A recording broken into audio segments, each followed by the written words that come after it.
ভগবান কি করলেন, আমার নারায়ণ কি করলেন, শঙ্খ চক্র গদা পদ্মধারী নারায়ণ কি করলেন, তিনি সমস্ত দেবতাদেরকে সংবাদ পাঠালেন। সবাই মিলে কি করলেন, সবাই তোমরা এসো, আজকের এই গয়াসুরের বক্ষ মাঝে যজ্ঞ হবে।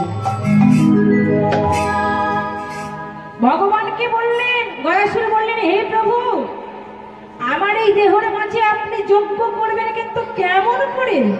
গয়াসুর, সে দায়িত্ব আছে আমার। ভগবান কি করলেন গো, গয়াসুরের দেহটা পাথরে পরিণত করলেন, দেহটা বিশাল আকারে সৃষ্টি করলেন, সমগ্র বিশ্ব ব্রহ্মাণ্ড গয়াসুরের বক্ষের মধ্যে দিয়ে যত দেব দেবতা গন্ধর্ব কিন্নর পাতালে নাম নামিনী সমস্ত পৃথিবীটা গয়াসুরের মধ্যে। সবাই যখন দেখলেন, যজ্ঞ ভগবান শুরু করলেন, গয়াসুরের বক্ষ মাঝে যজ্ঞ শুরু করলেন। গুরু বশিষ্ঠ মুনি যজ্ঞ করছেন, কিন্তু মাগো গয়াসুর আরেকটু ভগবানের কাছে বলেছিলেন প্রার্থনা করে যে, হে প্রভু, আপনি আমাকে একটা বর দিন। বরটি কি না, গয়াতে আমার নাম অনুসারে গয়াসুর নাম অনুসারে গয়া হবে। আপনি আমাকে আরো একটি বর দিন যে গয়াতে যে মানুষ আসবে, যত ভক্ত আসবে, আমার চরণ স্পর্শ না করলে সে বৈকুণ্ঠ প্রাপ্তি যেন না হয়। ভগবান বললেন, তথাস্তু, তাই হবে। গয়াতে যে ভক্ত আসবে তোমার চরণ স্পর্শ করবে, আর কোথাও যেতে হবে না, সে যেন বৈকুণ্ঠতে তার ওখানেই বৈকুণ্ঠ প্রাপ্তি হয়। যখন এমন বর ভগবান দিলেন, যত মৃত দেহ যাচ্ছে সবই গয়াসুরের চরণ স্পর্শ করে সবাই বৈকুণ্ঠ প্রাপ্তি হয়ে যাচ্ছেন। সঙ্গে সঙ্গে আমার যমরাজ বড় চিন্তিত ভাবছেন যে আমি যে যমরাজ, এত মৃত দেহ মানুষ, এত মানুষ মারা যাচ্ছেন, কিন্তু আমার কাছে তো কেউ আসছে না, তাহলে এখন আমি কি করব? তাড়াতাড়ি করে ব্রহ্মলোকে গিয়ে বললেন, হে ব্রহ্মদেব, আপনি একটা কিছু উপায় বলুন যা আমি করতে পারি। ব্রহ্মদেব বললেন, চলো সবাই মিলে নারায়ণের শরণাপন্ন হবে। নারায়ণের কাছে গিয়ে বলছি, হে প্রভু, সবাই যদি গয়াসুরের চরণ স্পর্শ করে যদি বৈকুণ্ঠ প্রাপ্তি হয়ে যায়, তারপর কোন অধর্ম যে করেছেন সেও তরে যাচ্ছেন, ধর্ম যে করেছে সেও তরে যাচ্ছেন, তাহলে আমার এই যমরাজের কাছে কে আসবে? শাস্তি তো অন্যায় করলে তাকে শাস্তি পেতেই হবে, তাহলে অন্যায় যারা করছে তারা কি শাস্তি কেউ পাবে না? সবাই গয়াসুরের চরণ স্পর্শ করে সবাই চলে যাবে বৈকুণ্ঠতে? না না, এ হতে পারে না, এ অসম্ভব। তবু আপনি কিছু একটা বলুন। ভগবানের কাছে যখন গেলেন বাবা, ভগবানের সঙ্গে সঙ্গে আমার কি করছে দেখুন। ভগবান তো বড় চিন্তিত করলেন, তাই তো? যমরাজের কাছে যদি কেউ না যায় তাহলে কি হবে? হ্যাঁ, তাহলে মানুষ তো সবাই তো পাপ করলেও যেখানে যাবে, না পাপ করলেও সেখানে যাবে, সবাই তো একই জায়গায় চলে যাবে। তাহলে কি করে কি হবে? সবাই যদি বৈকুণ্ঠ প্রাপ্তি হয় তাহলে দেবতাদের সমান তো সবাই হয়ে যাবে, তাহলে স্বর্গের মর্তের মানুষের সঙ্গে দেবতাদের তো আর পার্থক্য হবে না। নারায়ণ বললেন, ঠিক আছে, তুমি যাও। গয়াসুরকে বলছে, গয়াসুর ভক্ত আমার, তুমি তোমার দেহটা দিয়েছো স্বেচ্ছায় ঠিকই, কিন্তু আমি তোমাকে আরেকটি বর দিতে চাই ভক্ত। কেন প্রভু? আপনি তো আমাকে অনেক বর দিয়েছেন। বর দিয়েছি, কিন্তু ওই বর তো তোমার হবে না বাবা, আমি একটা অন্য বর দিচ্ছি। তুমি ওই বর ভুলে কি আমার কাছে অন্য একটা বর চাও? প্রভু, আপনি অনেক ভালো, অনেক ভালো বর দিলে। হ্যাঁ, অনেক ভালো বর দেবো, যে বর দেবো তুমি চিন্তা করতে পারবে না। ঠিক আছে প্রভু, আমি যে বরটি নিয়েছিলাম সেই বর আমি ভুলে যাচ্ছি, আপনি আমাকে নতুন করে বর প্রদান করুন। নতুন করে বর প্রদান করার কথা যখন বললেন, তাহলে কি বর দিচ্ছেন শুনুন। তাহলে সেই বরটি কেমন ভাবে দিচ্ছেন দেখুন। যারা গয়াতে আসবে, গয়াসুর তোমার পিণ্ড না দিয়ে কেউ উদ্ধার পাবে না। প্রভু তাই হবে, প্রভু তাই হবে। তুমি যে অন্তর্যামী, তোমার কথা আমি কেমন ফেলি বলো। তুমি আমাকে আশীর্বাদ করো, আমার নামে একটা গয়া হবে, কত বড় তীর্থস্থান, মানুষ লক্ষ লক্ষ ভক্তরা আসবে, আর আমার বক্ষেতে সবাই তারা পিণ্ড দান করবে। সেই কারণে মা গয়াইতে গেলে ওই গয়াসুরকে পিণ্ড দিতে হয়। তো পিণ্ড কাকে কাকে দিতে হয় আর কে কি কে বলেছিল তা আমরা আস্বাদন করব। তো যখন ত্রেতা যুগে যখন দশরথ মারা গিয়েছিল, তখন রাম ও লক্ষ্মণ সীতা দেবী বনবাসে ছিলেন। যখন বনবাসে ছিলেন, দশরথ রামের চিন্তা করিতে করিতে প্রাণ ত্যাগ করেছিলেন। এমন সময় কি করলেন মা, ভরত যখন সে জানলেন যে আমার জন্য আমার দাদা বনবাস হয়েছে, ঠিক আছে আমি কোনোদিন ওই রাজ সিংহাসনে আমি বসবো না। ভরত কি করেছিলেন, 3 মাকে নিয়ে চলো মা, দাদা, ভাই লক্ষ্মণ, মাতা সীতাকে আমরা সবাই নিয়ে আসি। সবাই মিলে গেলেন। ভরত বলেছিল, যার দাদা, যার মাতা, যার ছোট্ট ভাই লক্ষ্মণ বনমাঝে খালি পায়ে হাঁটতে হাঁটতে যায়, আর আমরা কিনা রাজ সিংহাসনে বসে থাকবো, আর আমরা ঘোড়ার গাড়ি করে যাব না, যেতে যদি হয় আমার দাদাকে যদি ফিরে আনতে হয়, আমি দাদার মতো খালি পায়ে হাঁটতে হাঁটতে বনবাসে যাব। খালি পায়ে হাঁটতে হাঁটতে ভরত আবার চললেন। কোথা প্রভু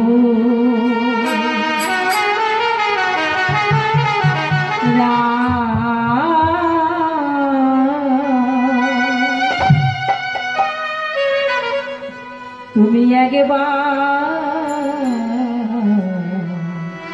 দেখা দাও, কোথা প্রভু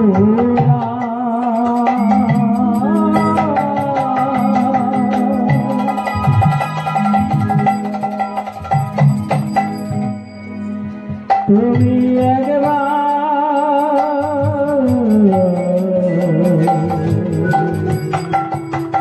দেখা দাও,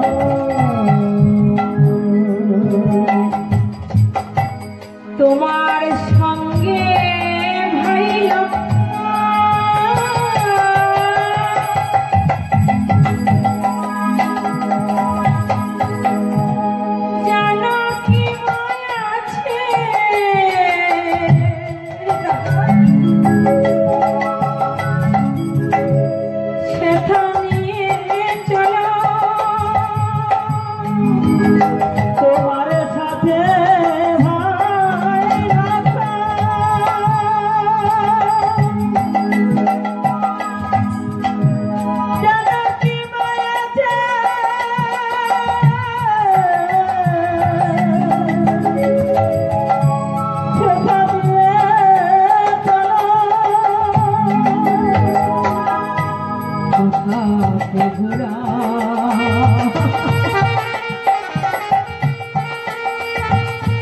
দেখা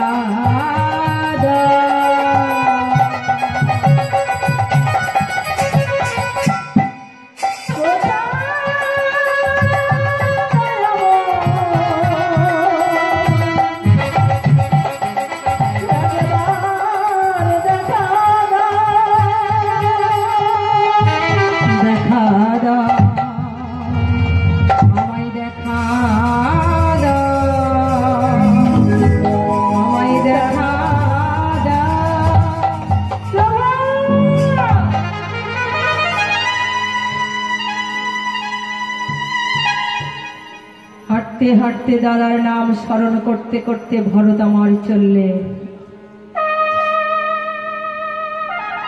দাদা, ভরত তুই এসেছিস ভাই?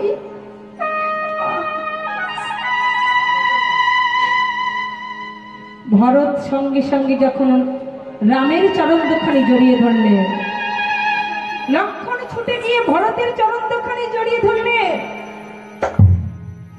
ভরত সঙ্গে সঙ্গে বলছে, কাঁদছিস কেন? ওরে তুই তো ভাগ্যবান, আমি হলাম হতভাগ্য। কেন জানিস? তুই তো নিত্য নৈমিত্য মাতা পিতাকে সেবা করতে পারছিস, আর আমি কিনা আমার জন্য এমন দশা তোদের হয়েছে। বলো ভরত, তুমি কেন এসেছ? দাদা, তুমি শুনেছ আমাদের পিতা ইহ জগতে আর নেই, তিনি যে পরলোক গমন করেছে না। রামচন্দ্র এমন একটা ভাব দেখাচ্ছে তিনি যেন কিছু জানেন না। ওরে ভাই রে,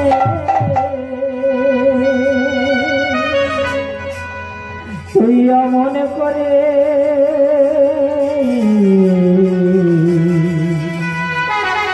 আমায় বলি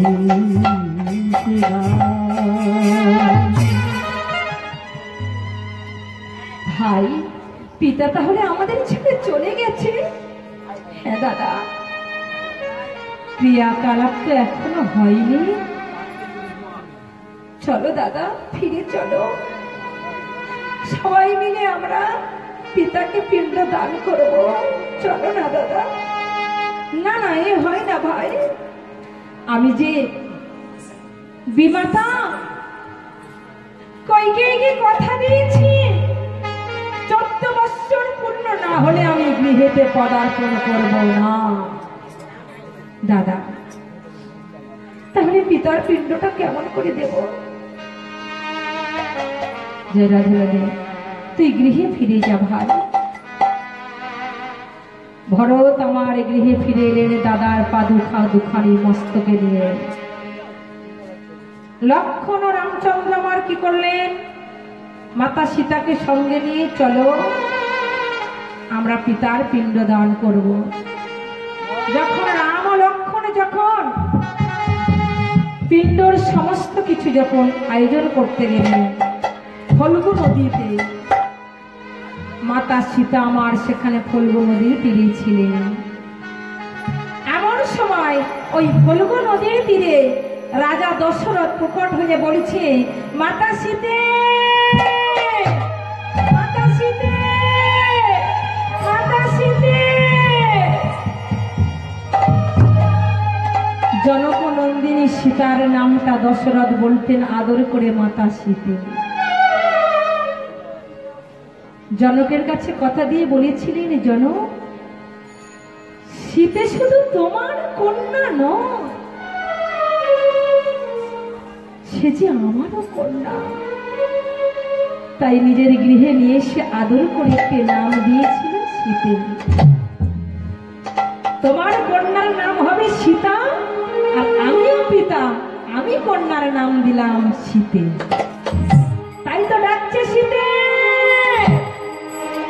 ও সীতে। সঙ্গে সঙ্গে মাতা সীতা আমার চারিদিকে জন্ম করছে। এই ফল্গু নদীর তীরে তো কেউ নাই, কে আমাকে কণ্ঠস্থ করে ডাকছে? কে তুমি? একবার আমার সম্মুখে এসো। ওরে মা, তুই আমাকে চিনতে পারিস নি? একবার আমার দিকে তাকিয়ে দেখ, আমি যে তোর পিতা। আমার ভীষণ ক্ষুধা পেয়েছে মা। বাবা, ফল্গু নদীর তীরে কি আপনাকে সেবা দেব? একটু ধৈর্য ধরো পিতা। তোমার 2 পুত্র তোমাকে সেবা দেওয়ার জন্য তারা আয়োজন করতে গেছে, একটু ধৈর্য ধরো।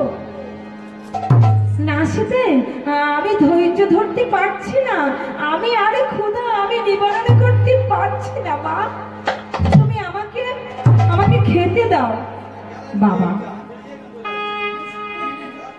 বাবা, আমি আপনাকে কি খেতে দেব বলুন তো? কেন মা? ওই ফল্গু নদীর জল আর ফল্গু নদীর বালি দুটোকে মিক্সড করে তুই আমাকে পিণ্ড হিসেবে দে মা। আমি তোর হস্তে সেবা করতে চাই। কিন্তু বাবা, আমি যদি ফল্গু নদীর বালি আর জল নিয়ে যদি আপনাকে সেবা দিই, তাহলে তোমার দুই পুত্র এসে কি বলতে বলুন তো? শীতে, তুই চিন্তা করিস না মা, আমি তো আছি। মাতা সীতা আমার কি করলেন, ফল্গু নদীর জল আর বালি নিয়ে দুটোকে মিক্সড করে বটবৃক্ষকে বলছি, বটবৃক্ষ তুমি সাক্ষী থেকো, আমার বাবা আমার হস্তে পিণ্ড চাইছে। ফল্গু নদী তুমি সাক্ষী থেকো, ব্রাহ্মণ তুমি সাক্ষী থেকো। ওমা, যখন এদেরকে সাক্ষীর কথা বললেন, ফল্গু নদী, বটবৃক্ষ, ব্রাহ্মণ এদেরকে যখন সাক্ষী রাখতে চাইলেন, আরেকজনকে তুলসী, মাতা তুলসীকেও বললেন, তুলসী তুমিও সাক্ষী থেকো। চারজনকে সাক্ষী রেখে মাতা সীতা আমার ফল্গু নদীর বালি আর জল নিয়ে দুটোকে মিশ্র করে পিণ্ড দিয়ে দশরথকে বলেছে, বাবা বাবা এই তুমি সেবা করো। বাবা দশরথ সেবা করে বলেছে, মা মা সীতে আমি বড় তৃপ্ত পেলাম, মা আমি বড় শান্তি পেলাম, মা আমি আসছি সীতে। বাবা বাবা তুমি চলে যাচ্ছ? হ্যাঁ মা।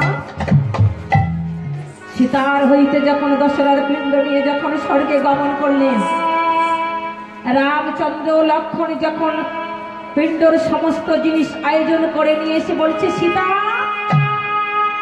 ও সীতা, সীতা গো কি করছো তুমি? প্রভু আপনি এসেছেন? হ্যাঁ সীতা, যার জন্য আপনারা এত কিছু আয়োজন করে এনেছেন সেই পিতা তো আমার হস্তে সেবা হয়ে গেছে। সে কি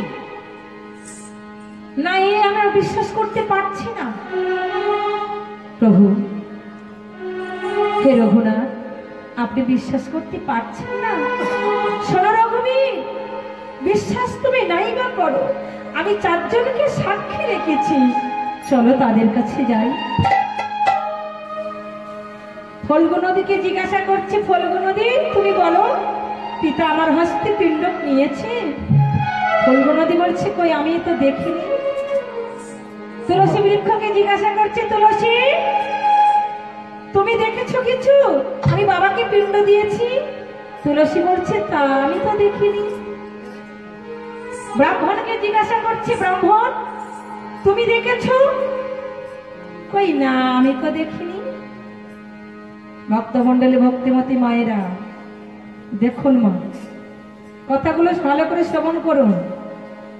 অবশেষে মা সীতা আমার বড় চিন্তায় মনে বড় দুঃখ নিয়ে নয়নের জল ফেলতে ফেলতে বটবৃক্ষের কাছে করে বলছে, হে বটবৃক্ষ এরা তিনজন তো মিথ্যা কথা বলেছে, তুমি বলো না বটবৃক্ষ আমার পিতা আমার হস্তে পিণ্ড দিয়েছে কিনা। বটবৃক্ষ সঙ্গে সঙ্গে বলেছিল, হে প্রভু তোমার পিতা রাজা দশরথ মাতা সীতার হস্তে পিণ্ড নিয়েছে।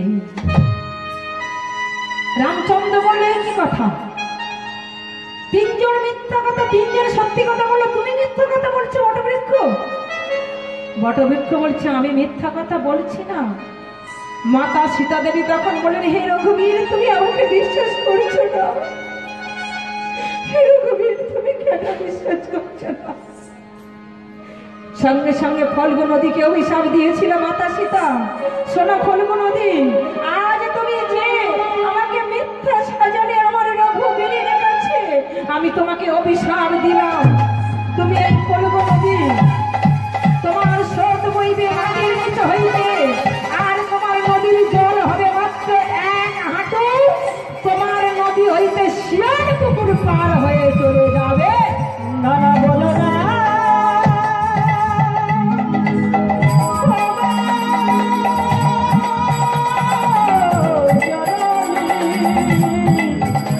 তুমি অমন করে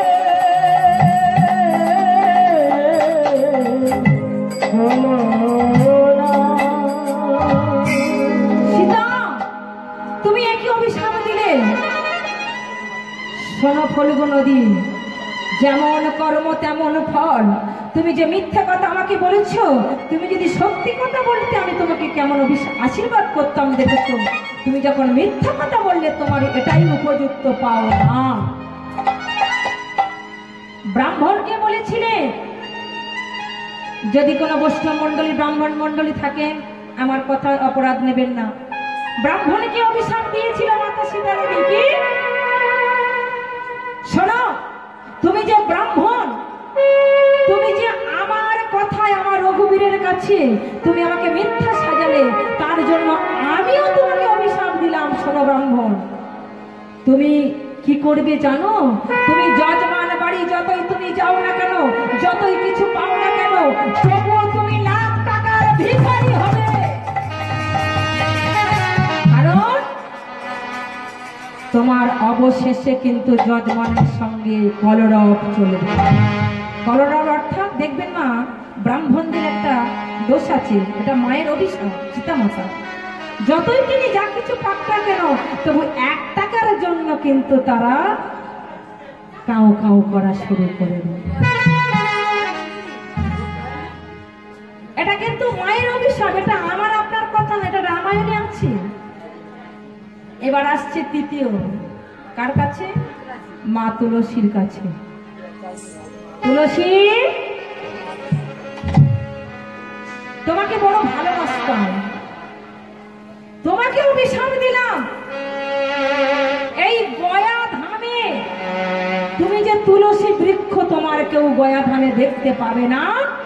আর তুমি শোনো, তুমি যে এতটা উচ্চ হয়ে রয়েছে তুলসী বৃক্ষ, আমি তোমাকে অভিশাপ দিলাম, তুমি ছোট হয়ে যাবে। আর বড় বড় মান পাতার মতো তোমার যে পত্র, সেই পত্রগুলি তুমি যেমন বৃক্ষ ছোট হয়ে যাবে, তোমার পত্রগুলি ছোট্ট হয়ে যাবে।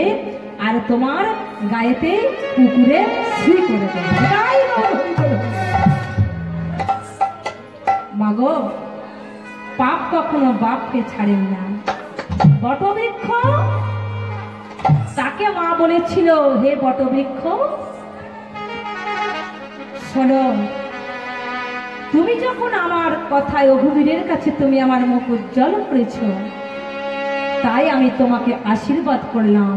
এই গয়া ধামে যত লক্ষ লক্ষ ভক্তরা আসবে, সবই তোমার গয়াতে তোমার বটবৃক্ষকে পিণ্ড দেবে।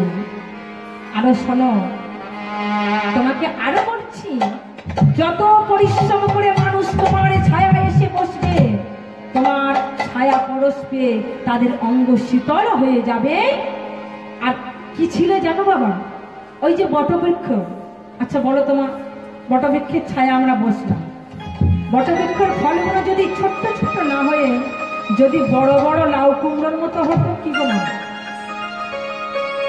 ছায়ায় যদি আমরা গিয়ে শীতল হওয়ার জন্য যদি বসতাম, আর একবার যদি মাথায় পড়তেন, কেমন দশা হতো?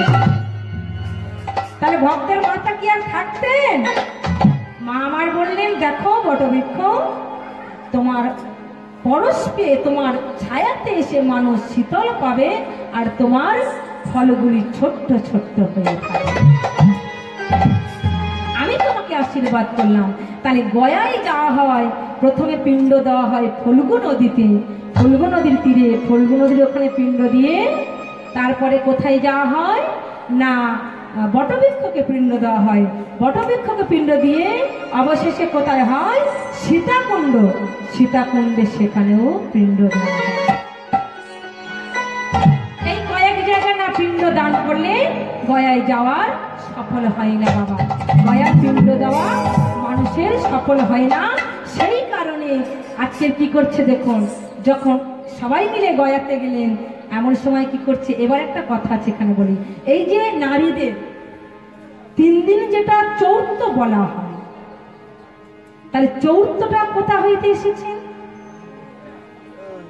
ওই সীতা দেবী যেখানে থেকে যেদিন থেকে পিণ্ড দিয়েছিলেন, তারপর থেকে যখন দশরথ যখন কন্যার হাতে যখন পিণ্ড প্রদান করেছিলেন, তারপরে থেকে কি হয়েছে, আজকের বর্তমান সমাজে মেয়েদের 3 দিন অশৌচ পালতে হয়, পিতাকে পিণ্ড দিতে হয়। তাই হরি বল, জয় রাধে। তাই একবার সবাই মিলে সেই রঘুবরীর নামে একটা সবাই মিলে জয় গান দিয়ে দিই। জয় রাধে রাধে। সবাই মিলে মায়ের একটু করে করতালি দেবেন। রাধে রাধে। জয় জয় রঘুবতী রাজা রাম পতিত পাবন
জয় জয় রাম জয় জয় সীতা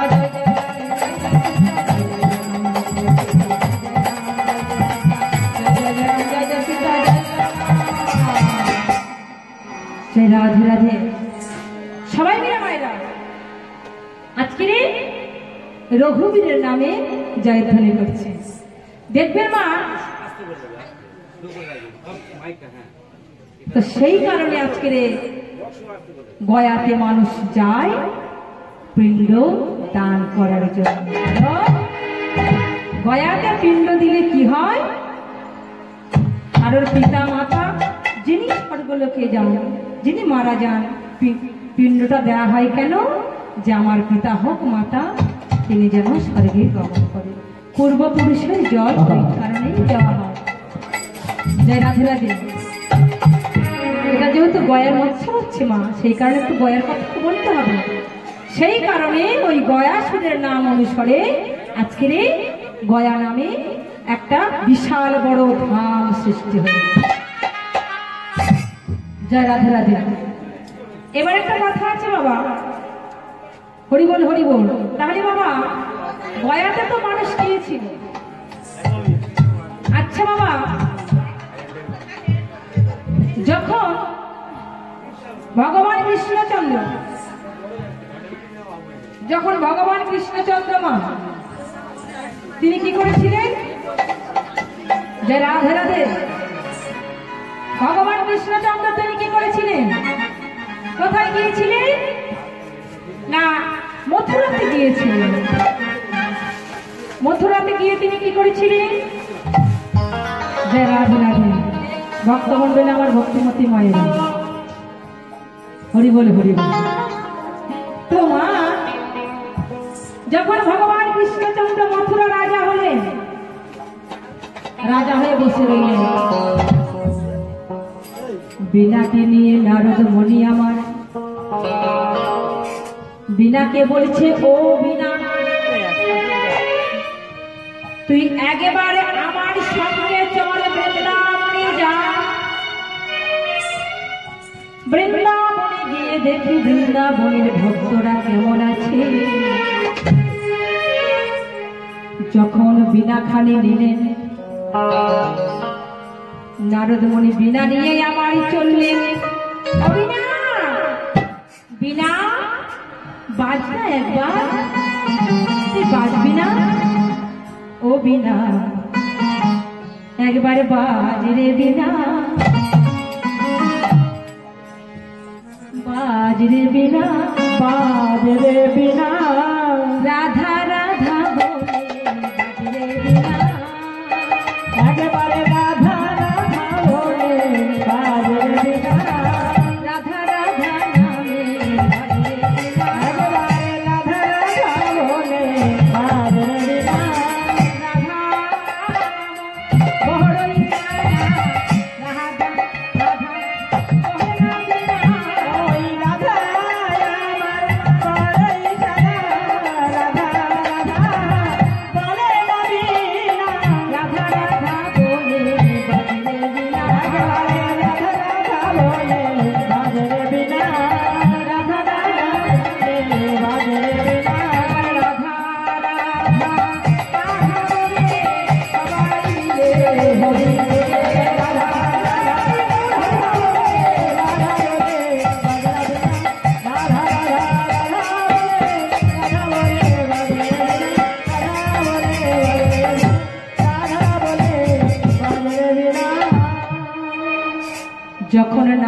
আমার বীণাটাকে বাজতে বললেন। বীণা তো বাজলেন না। বীণা না বেজে বীণা কি করছে জানো মা? বীণায় আমার নয়ন জলে বীণা থেকে টপ টপ করে জল পড়ছে। নারদ মনে আমার বলছে, বীণা তোর দশা কেন এমন হলো? একবার তুই বলেন বীণা। বীণা বললেন, প্রভু আমি যখন তখন তোর ধরনের নাম স্মরণ করিতে পারি না, স্মরণ করিতে পারি না। যে প্রেমময়ী রাধারানীর নামে আমি স্মরণ করিতাম, স্মরণ করিতাম, সেই রাধারানী আমার পদ্ম পাতায় শয়নে রয়েছে। আমি কেমন করে তার নাম বলবো? কেমন করে তার নামে বলবো? কেমন করে তার নাম বলবো? আমি কেমন করে তার নামে বলবো? রাখলে পরাণ যায়, কেমন করে তার নাম